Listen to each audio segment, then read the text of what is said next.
So we're going to go ahead and thank you for joining us on this episode of Find Your Inner Flavor. I am your co-host, Becky Schoenig, my partner, Gregory Owens. We are the owners of SymBowl. We're located in Kirkwood, Chesterfield, and in St. Charles, Missouri. We're doing this podcast a little bit unique and different. We actually have a networking event going on out front. I see Karen and Dan just showed up. They're going to be our next guests. Hello. We have food down here, and we want to thank Olivia's Naturals for being our sponsor on this episode. Olivia's Naturals does 3 different supplements. It's a magnesium supplement, a fish oil supplement, and a turmeric supplement.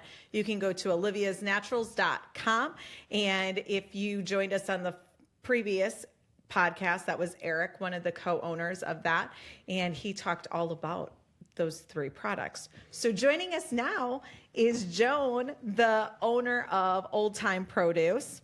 We're going to talk about where our food comes from, the logistics behind it, but Joan is also offered to be a sponsor of one of our upcoming podcasts as well. So I want to thank you for that, because it is because of that we're able to continue doing these and to continue doing the education and bring the awareness of where your food comes from. So welcome. Well, great. We appreciate the opportunity, and I'm really glad to be here. It's really cool. I like it. It's kind of fun, isn't it? Give a quick breakdown, because you are 2nd or 3rd generation now. Well, I am actually technically 2nd, but consider myself the 3rd generation of Old Thyme Produce. My grandfather was in the produce business, but died prematurely, so there was a gap, and then my dad had to restart the business under the name Old Thyme Produce. Okay. In 1973, he retired in 2001, and I've been running the company since that time, and have worked there since in 1988. I joined the company, and I worked there as a child too. And you actually work in there. I am not a hands-off owner. Yeah. I am a hands completely on owner. We came out and we toured your facility a few months ago, right after you had opened up, and it is amazing. It is a $10 million. Isn't it 10? Was it $10 million? Yeah, it would be probably a little bit more than that, but that's a good number. We'll start. We couldn't build it probably for 13 million or 14 today, but we built it for under that 2-3 years ago. Just a little bit more depressed, the economy. Contractors and things a little bit more aggressive at that stage. So we built the facility because it's our belief today that our responsibility to customers and to you, and the promise that we make, is that your food will be handled safely, that there is nothing that we'll do to it, that we'll be great stewards of the product from field all the way to landed into your restaurants. And that's the promise we make, and we couldn't keep it in the building that we were in, quite frankly. I mean, as good as it was, as much as we had done to it, it would not meet today's standards, because again, all of the bacteria, all the virus, all the things that happen today are just so much stronger than they were 5, 10, 15 years ago. They're much more vigilant. So what makes your facility unique and different? We were able to, by design, build into the design of it things that very difficult to reproduce without starting ground up. So one of the things that we did is we sanded and hardened the floors. And the way that you have to do that with concrete is you have someone come literally roll over them and grind the surface off. Then you densify them. Then you grind it again and you densify it. Then you grind it again, you densify it. And you do that until it literally will not harden anymore. So concrete has a number, and I'm not a concrete specialist by any means, so I don't remember the exact numbers, but let's just, as an example, say when you pour it, it's a 4. And on its own, it hardens to 7. Well, these floors are hard to like 14. And the reason we want to do that is because where bacteria live is in pores of the concrete. So no matter what our cleaning procedure was, there was always a chance, if the floor wasn't really hard and almost non-porous, there could be some bacteria in the facility. So it was just one of the things that we built in. That's kind of fascinating. Yeah. I would have never, ever thought that. Also, one of the things that I noticed when we went in is how your trucks back up. Yeah. And when they back up, they're actually sealed. Yes, they back into shelters and they back into the building completely. So they're dock pits. where the truck backs all the way in and the doors and everything are open once the truck's in the building. It's just, again, it's a safety precaution. It seals the trucks better. It lets less pests, mosquitoes, flies, things. And again, they're all disease carrying for the most part. So we're trying to keep them out of the facility. It's interesting. It's interesting because these are the sides and the components that most people have absolutely no clue. They go to the grocery store, they go wherever it is, they order their food, but they don't go into these layers of where's your food coming from. Yeah, I always say that when the responsibility, it's just like real life. Some people take the responsibility really serious and some don't. I take it incredibly serious. So for me, the highest of everything that I can do, the highest standard to make it safe is my promise to every customer and everyone eating at your restaurants. So like one of the technologies that we employed, which is a relatively new, I guarantee it will become the standard, is KE2 Thyme technology. So that technology is a device that monitors every evaporator coil and will send us a code, send us and the refrigeration company a code. You'll get a text. If anything changes, if there's anything that it senses that we need to identify as an issue. So I can tell you that we're about a year and a half into the building. The temperature in the coolers has not changed a tenth of a degree. It has never changed in the building. And there have been a few sensors that have gone out and things, and we get 24-hour continuous reading of the temperature in every cooler. And it can be downloaded. You could give someone access if you wanted to it, that kind of thing. But the coolest probably technology that we have in the entire building is that to make it completely secure, and again, we don't think of these things necessarily as being part of supply chain management. But again, we have to always remember we're in the environment today where, we have people being shot in schools. It happens everywhere. And so if you are going to want to do something to food and want it to in any way inflict something on it, one of the things that you could do is potentially walk into any food facility or something, dump something, do something. Way we prevent our entire facility is controlled with biometric access control through a technology deployed called Face Key. And it is really cool technology. So that's how we manage everyone coming through our facility. It's fingerprint. You could also have done it with an eye, but we do it with fingerprint control. So without your fingerprint, it limits you, or without it, you can't go places. If you don't have access to that place, you can't go there because it's all controlled by the fingertip. So in drivers that come into our facility that unload, they come into a secure area that you can't get out of. You're trapped in a little room. You can see out to the dock, and you can access through a window the receiving personnel, but you cannot leave that area. And one of the reasons is because we don't know who those people really are.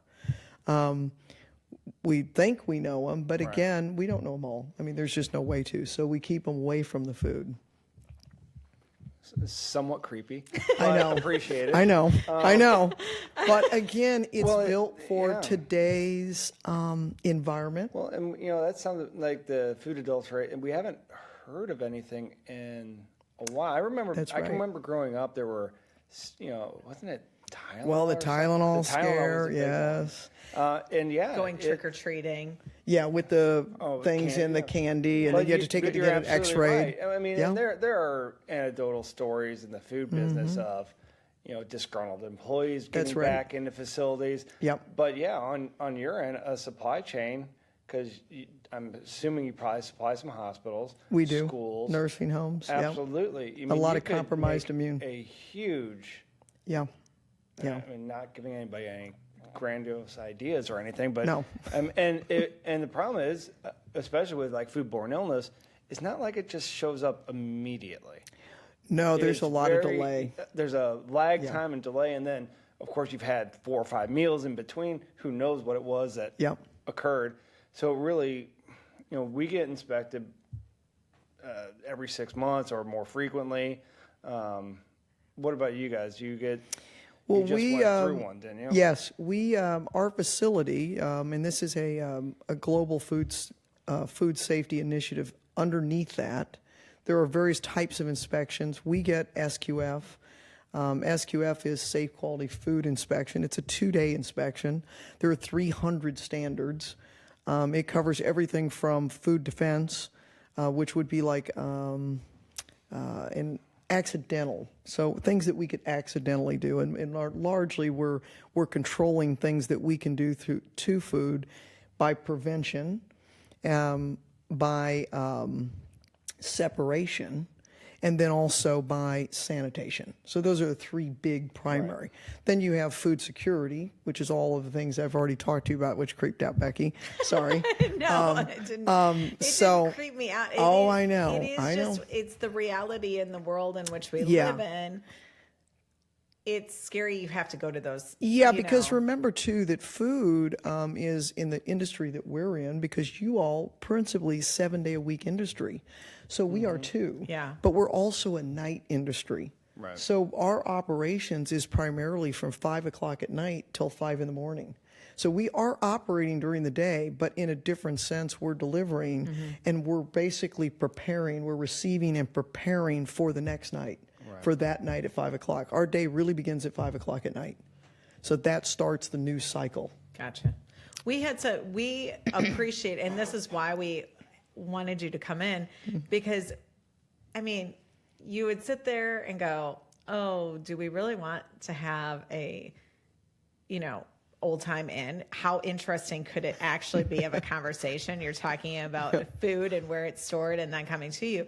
But when you guys came in, you and Katie came in for lunch that day and we started conversations, we were like going, well, there are some fascinating components to this. Yeah. I don't think I think everybody takes it for granted how food gets here, and then how it gets into your home. It's a different side part of our whole food philosophy that, we do the whole food cooking. The food is medicine, but then there's this whole other part of this industry that is being impacted by, weather, by temperature change, by, now we're getting into, breaking up different trade organizations, realigning where our food's coming from, growing restrictions on transportation, lack of employment. Employment is great. It's 3% or whatever. That's almost dangerously low. There's not, the whole supply chain side and what's available and when it's available, where it's coming from, how it's getting there. And anytime things become complicated, there's always bad actors who will take advantage of situations.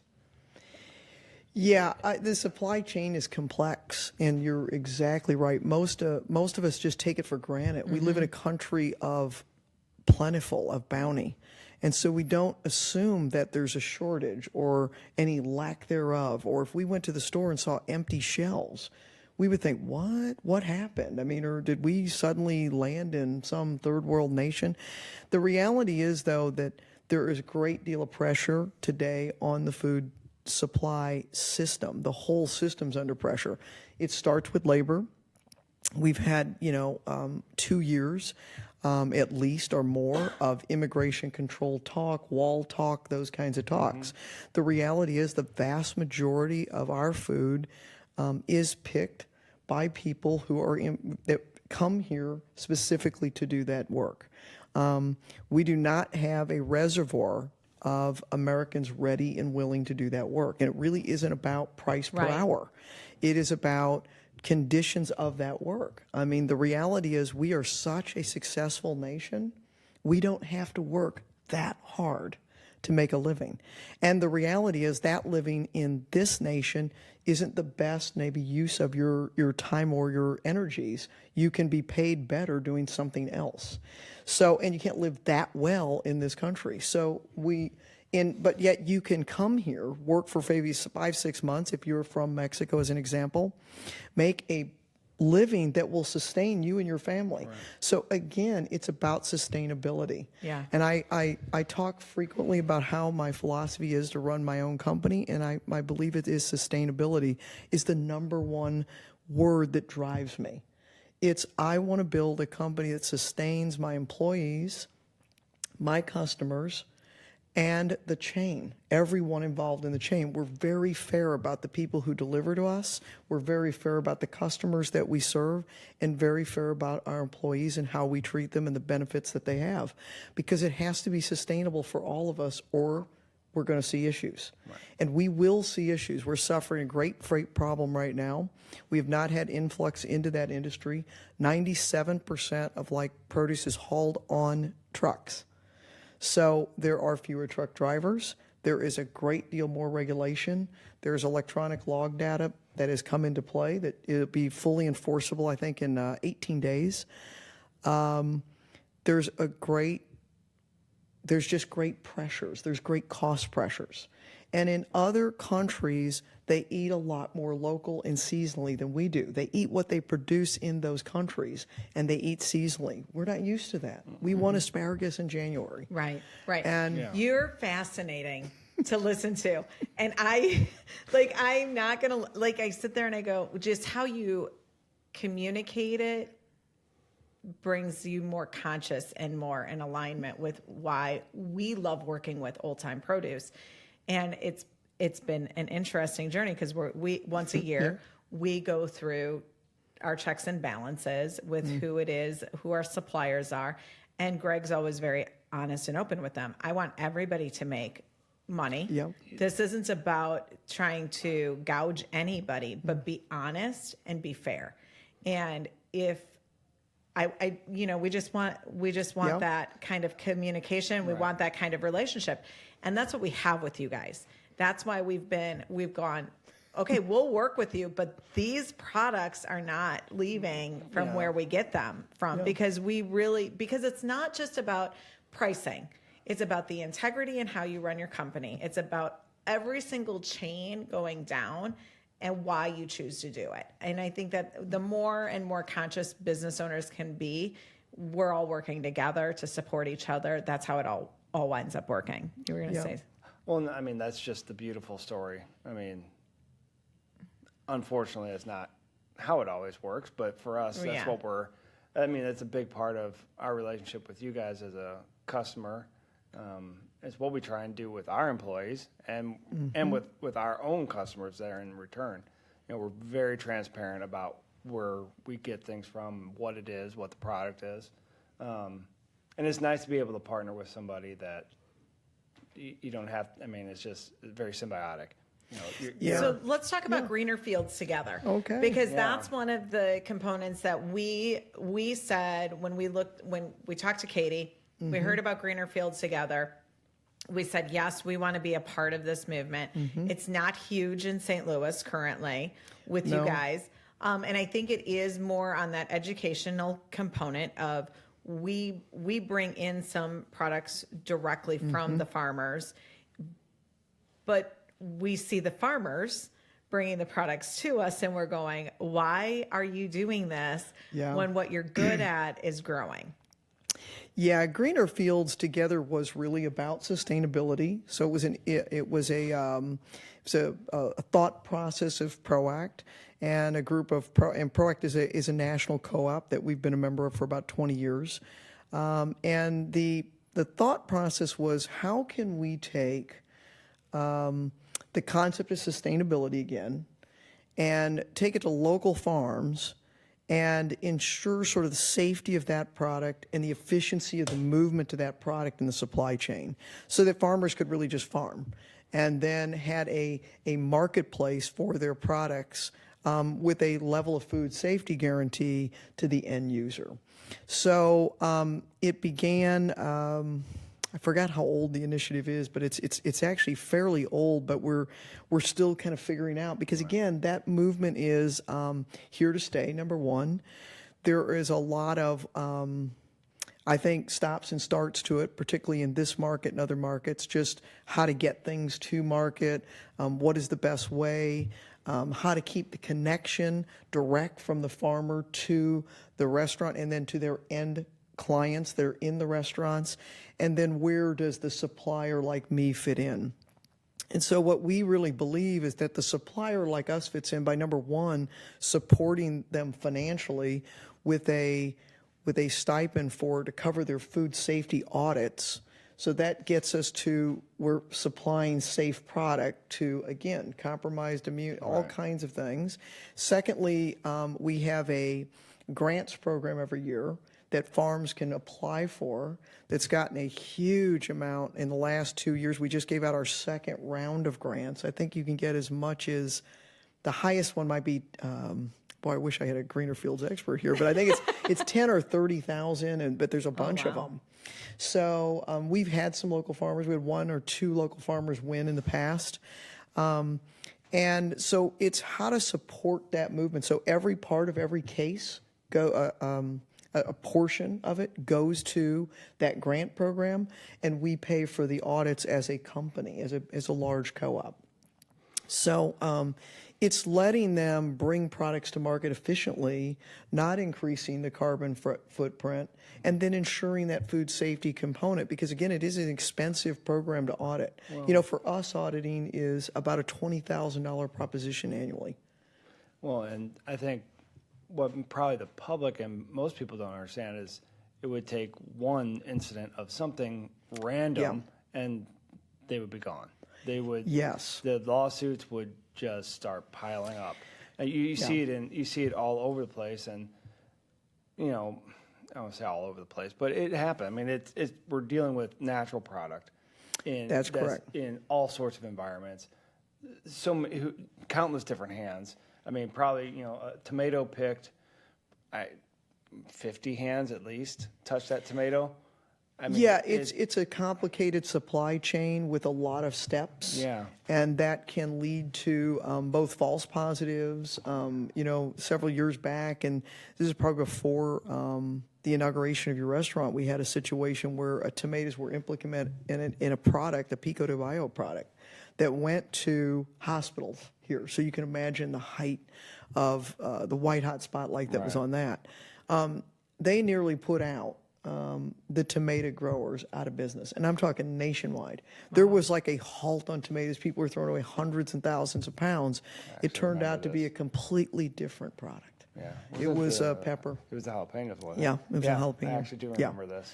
And so again, it heightens the sense of uncertainty and how quick things take off today because of the media and because things go viral very quickly, because news travels at the speed of light, that you can't be safe enough. And we underestimate it, but I don't. For a small farmer, though, we just know because we deal with them, they don't have $20,000, and for them it's not that much. But you know, even $3,000-$4,000. That's right. I mean, just for like our customers, someone listening, what if you had to every year spend $3,000 or $4,000? That's correct. Just to live in your house, you know, over and above your taxes, which obviously, but just to be certified, you couldn't do it, or it would be a huge burden. You had to come through and have a home inspection. Every you have to have a That's home right. inspection. Home inspection every year, and then of course, and if something comes up, you have to fix it. That's correct. It's so one of the things about being certified, and one of the things about the farmers, is that you do have to fix anything that comes up. So you can't. If you had 3 minors as an example, you will have 0 when your certification comes.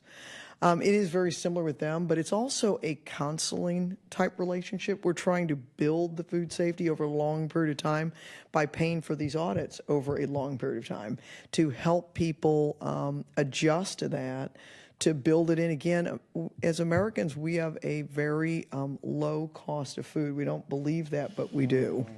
And we go deep in this one. Open this bag of worms. And so one of the things that we're hoping to do, but we also have a very efficient system.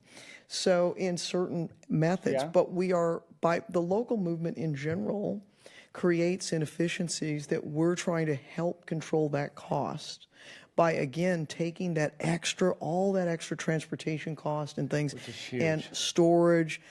We've partnered with farms in the past, like to buy boxes for them in bulk, and then to sell them to them in small quantities, those kinds of things. See, that's the kind of partnership we do. It's also the same reason that Charlie is out there with Charlie Sprouts. And one of the reasons that we love working with her is because she's created a product that we like to use, but she does in-home growing.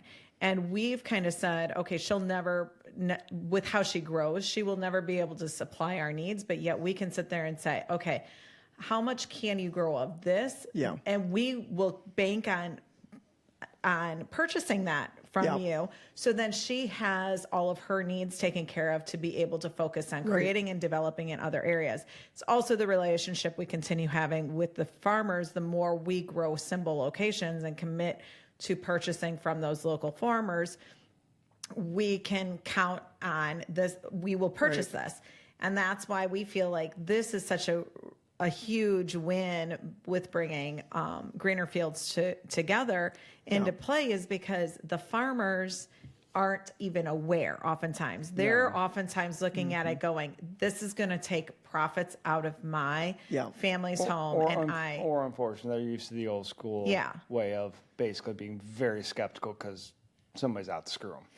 Yeah, and I think that, again, I always say this about employees, and I say it about the whole past. Every industry is littered with things that happen that you wish had never happened.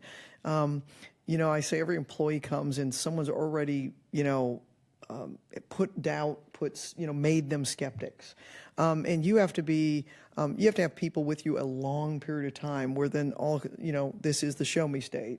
And so, someone's with me 20 years, they go, oh, okay, she really is. She came through the last 29 times.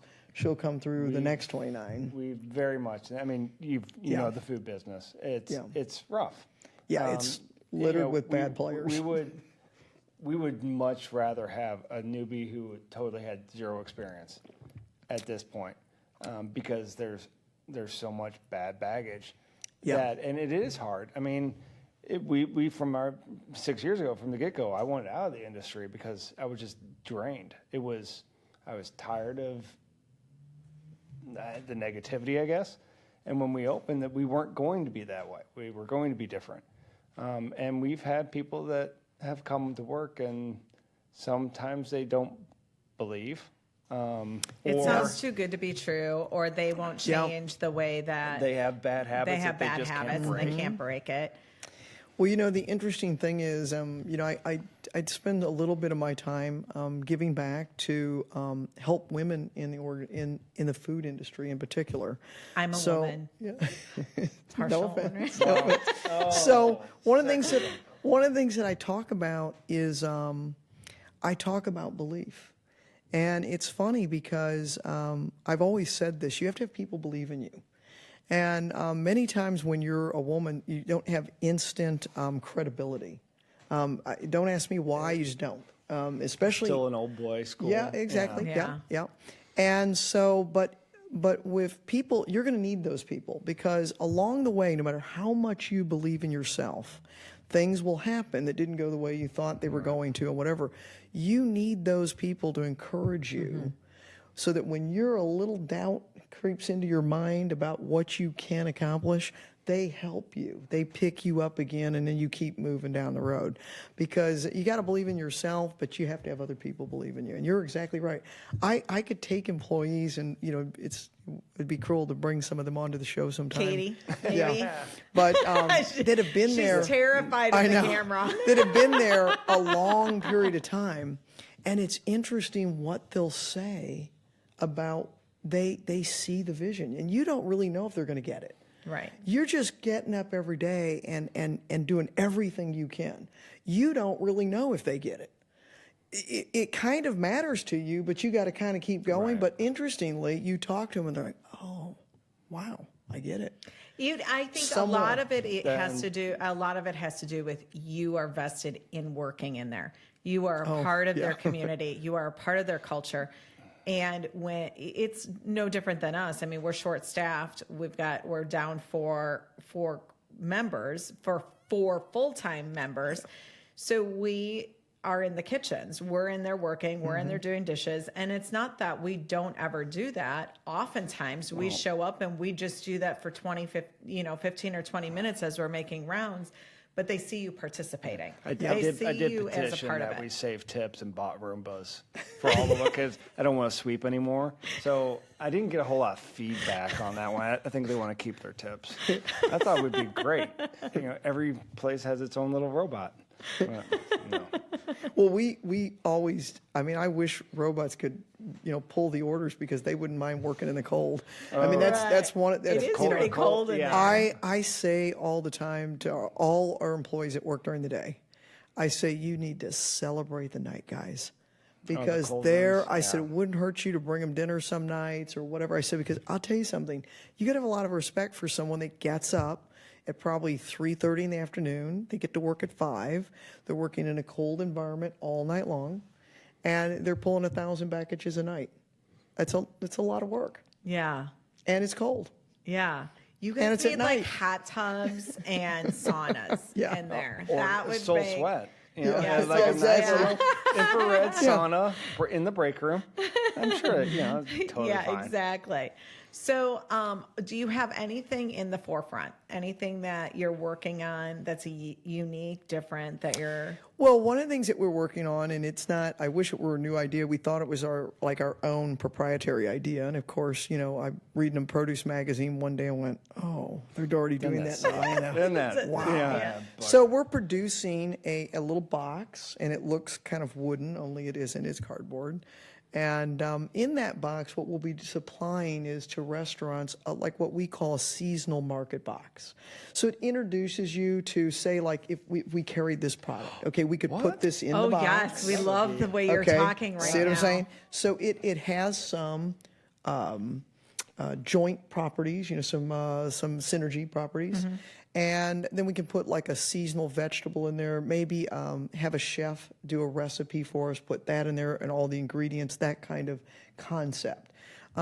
We actually give these boxes away. They're to generate ideas. They're to try to get things rolling.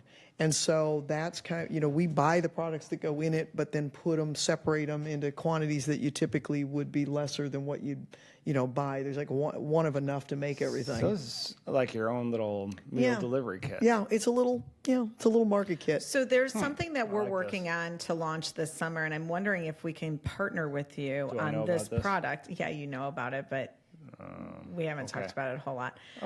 We're wanting to it's been spearheaded by some gymnastics owners in the Chesterfield area, and they're wanting to do more food education with their families, and they're wanting to get the kids and the families participating in actually cooking food. And so what we're looking at doing is putting out a summer program that will take the families and the kids on a journey of food in regards to going out and touring a garden, growing a garden in their backyard, creating a recipe book, cooking with these specific ingredients. And kind of like the book reading clubs did it, when you were in elementary school. We're wanting to put together a program that is kind of like that with a party that if they hit X amount of stars on it, they win this party. Idea, So we're looking to execute that this summer. So there may be some components that we can work together in regards to that, because I think that's why we do the podcasts and the YouTube channel, is because it's about education. It's about helping people identify and really understand and know where is their food coming from. Just they're a little peek behind the veil. I mean, everybody thinks, for us as restaurant owners, restaurants are sexy, they're glamorous. They're a lot of work. Well, I know. But the perception is, it's so whatever. Yeah, but it's a lot of work, and there's a lot of stuff that there's a reason people go out to eat, because they don't want to do their dishes. They don't want to cook. They don't want to chop. They don't want to do that. Well, why do you think it's suddenly because I'm doing it for you? It's wonderful.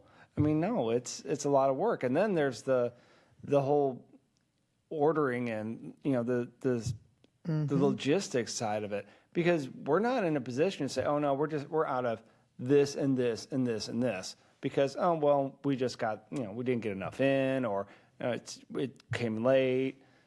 We have to constantly have product in. We have to have reliable sources.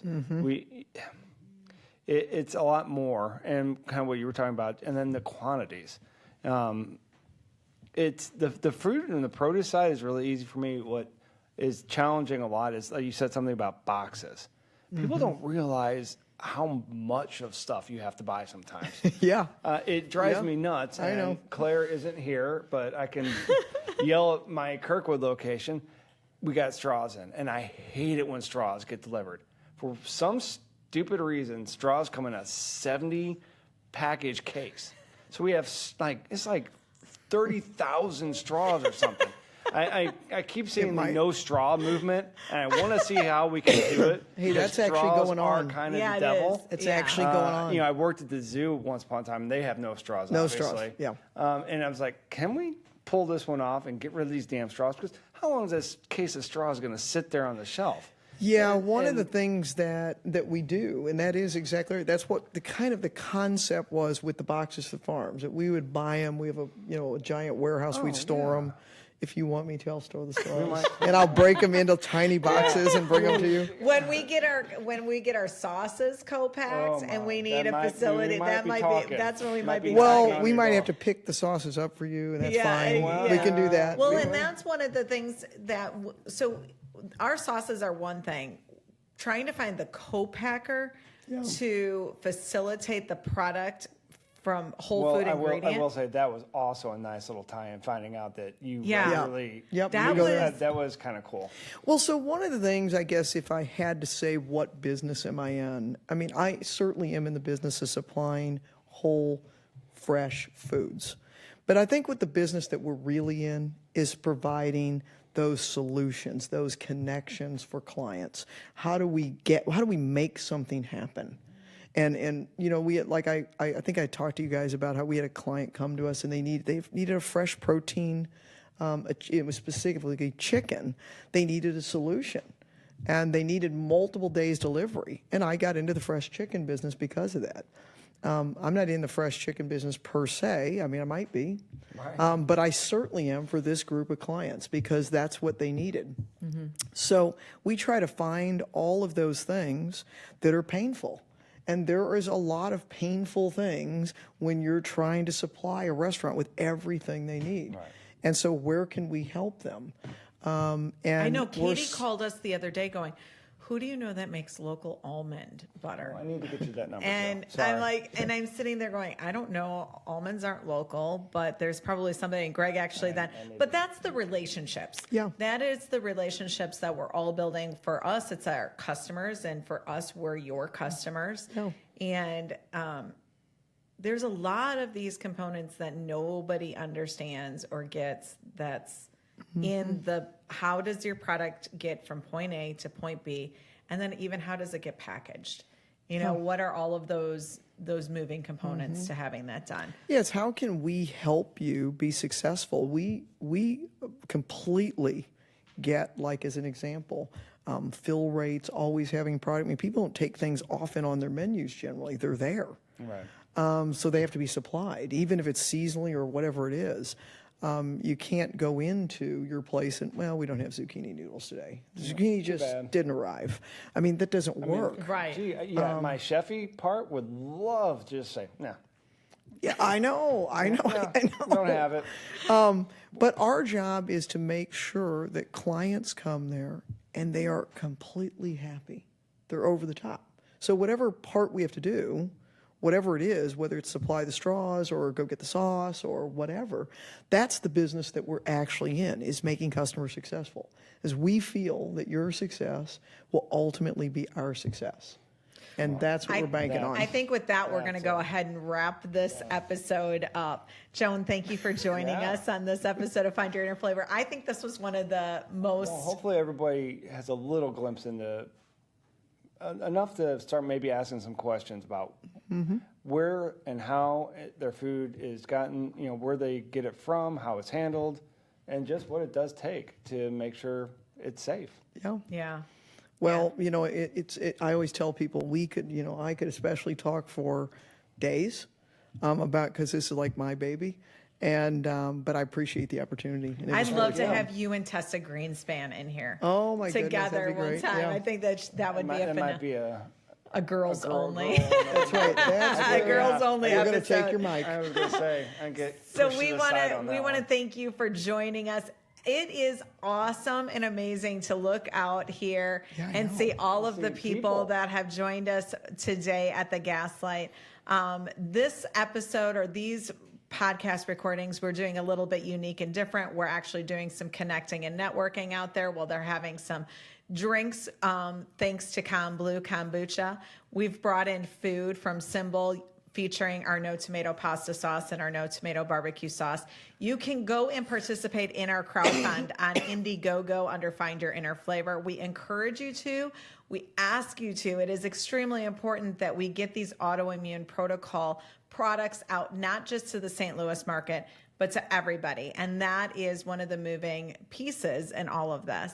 And it's because of support in our community that we're able to continue doing that and moving forward. We want to thank the Gaslight for creating a creative space for us to come in and do these recordings. Matt with Media Outlaws, who is back there behind the computer, making sure that we're streaming live and also getting recorded. Mark, who makes sure that we're trying to be quiet and we're probably not being all of that. There was some hand thumping on the I know. A little irritated about it. I know. And thank you for everybody that is out there right now at the Gaslight participating. And if you're watching this live, you still have time. We're going to do another recording because we've got Thinky, Liv, Dan, and Karen here up next. Thanks again, and we'll see you the next time.